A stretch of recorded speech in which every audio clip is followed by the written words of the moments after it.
আবারও হাজির হয়ে গেলাম নতুন আরেকটা রেসিপি নিয়ে। হ্যালো ভিউয়ার্স, আসসালামু আলাইকুম। কেমন আছেন আপনারা সবাই?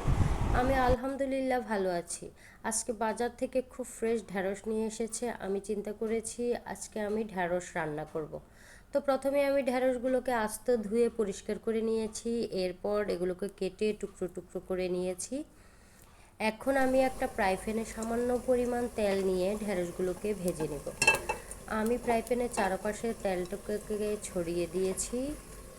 এবার কেটে রাখা ঢ্যাঁড়সগুলোকে দিয়ে দিয়েছি।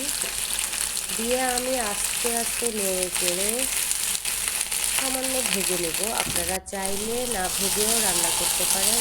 আমার ভেজে রান্না করলে ভালো লাগে, তাই আমি একটু ভেজে নিয়েছি। আমার ঢ্যাঁড়সগুলো প্রায় ভাজা হয়ে গিয়েছে। আমি এখন ঢ্যাঁড়সগুলোকে তুলে এক সাইডে রেখে দিব। এবার আরেকটা ফ্রাই প্যানে পরিমাণ মতো তেল দিয়ে দিব। তেল যখন একটু গরম হয়ে আসবে তখন আমি এতে পেঁয়াজ অ্যাড করে দিব। পেঁয়াজগুলো আস্তে আস্তে ভাজতে থাকবো।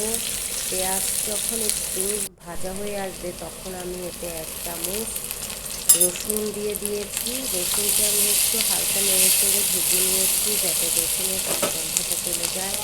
এবার আমি এতে অ্যাড করেছি 1 চামচ জিরা এবং ধনিয়ার গুঁড়া। জিরা এবং ধনিয়ার গুঁড়া দিয়ে আমি নেড়ে চেড়ে নিব। এবার আমি এতে 1 চামচ হলুদের গুঁড়া দিয়ে দিব, 1 চামচ মরিচের গুঁড়া দিয়ে দিব, 1 চামচ লবণ দিব। দিয়ে মশলাগুলোকে ভালো করে নেড়ে চেড়ে সামান্য কষিয়ে নিব। আমার কষানো হয়ে গেলে আমি এতে চিংড়ি মাছ দিয়ে দিব। চিংড়ি মাছগুলোকে মশলার সাথে আরও 2 থেকে 3 মিনিট কষাতে থাকবো। চিংড়ি মাছগুলো আমার প্রায় কষানো হয়ে গিয়েছে।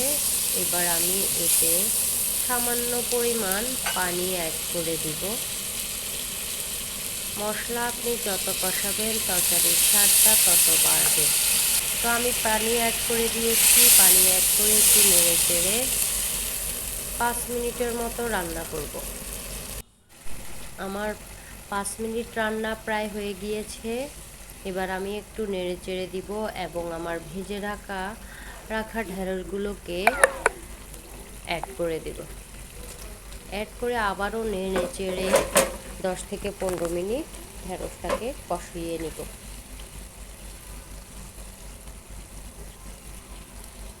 দেখুন আমি ঢ্যাঁড়সগুলোকে একটু নেড়ে চেড়ে দিয়েছি। এবার আমি ঢাকনা দিয়ে ঢেকে দিব এবং 10 মিনিটের মতো রান্না করব। আমার 10 মিনিট হয়ে গিয়েছে। এবার আমি আরেকটু নেড়ে চেড়ে এটার মধ্যে 1 কাপ পরিমাণ পানি অ্যাড করে দেব। পানি অ্যাড করে দিয়ে, বেশি পানি অ্যাড করলে বেশি নরম হয়ে যাবে, খেতে ভালো লাগবে না, তাই আমি 1 কাপ পানি দিয়ে দিয়েছি। পানি দিয়ে নেড়ে চেড়ে আবার ঢেকে দিব। ঢেকে আমি 10 মিনিটের মধ্যে ঢ্যাঁড়সটাকে রান্না করব।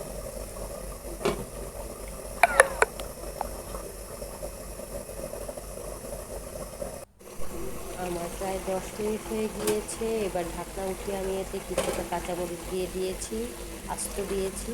কেটে দিলে ঝাল বের হয়ে যাবে। আপনারা ঝাল পছন্দ করলে হয়তো কেটে দিতে পারেন। তো আমার ঢ্যাঁড়স রান্না প্রায় হয়ে গিয়েছে। আমি চুলা বন্ধ করে দিব। দেখুন আমার ঢ্যাঁড়স রান্নাটা কত সুন্দর এবং ইয়াম্মি দেখাচ্ছে।